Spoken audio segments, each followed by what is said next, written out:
We have lived as if in a trance. We have lived as people in fear. And now, our rights and our freedoms in peril, we slowly awaken to learn that we have been afraid of the wrong thing. A government more dangerous to our liberty than is the enemy it claims to protect us from. And I just hope and wish people in the United States will wake up to the big lie that is 9/11. I really believe our government from the very beginning was in on this. Where's Ron Paul? I heard that on the 17th of this month, George passed an executive order that says you can, if you protest the Iraqi war, you can have your assets. Oh, sorry about that. Sorry to cut you off. Balloontown, Connecticut.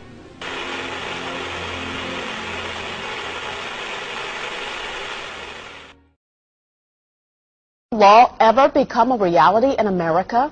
Some fear any nuclear, biological, or chemical attack on U.S. territory might trigger just that. And as KSLA News 12's Jeff Farrell discovered, the clergy would help the government with potentially their biggest problem, us. From my cold, dead hand. Charlton Heston's famous declaration captures a truly American value, the overarching desire to protect our freedoms.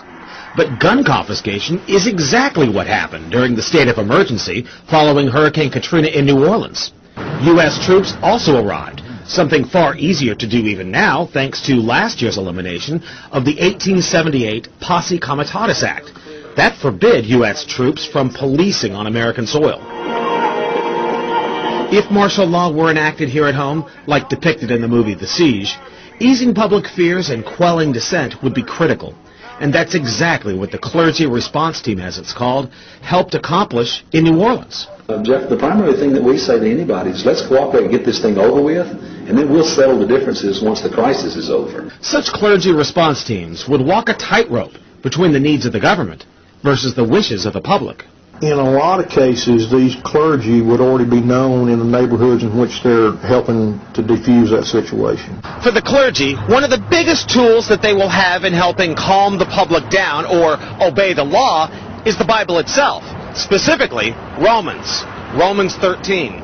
Because the government is established by the Lord, you know, and that's what we believe in the Christian faith. That's what's stated in the Scripture. Civil rights advocates believe the amount of public cooperation may depend largely on how long they expect the suspension of their rights might last. Jeff Farrell, KSLA News 12 reporting. And according to Tuberville, during Hurricane Katrina, the clergy response team provided 38 chaplains a day around the clock at 8 different camps.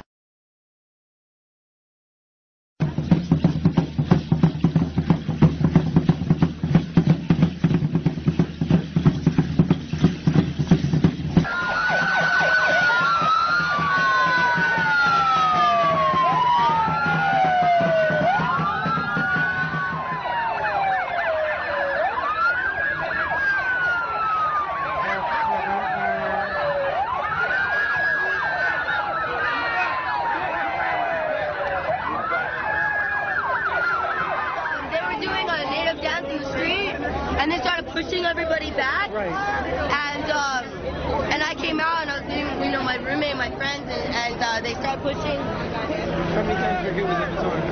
Probably about 3 or 4. It was, you know.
get hit?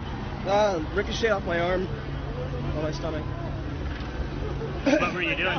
Huh? What were you doing? I was taking a picture that way, and he's telling me to move this way, so. I guess taking a picture is illegal in this country.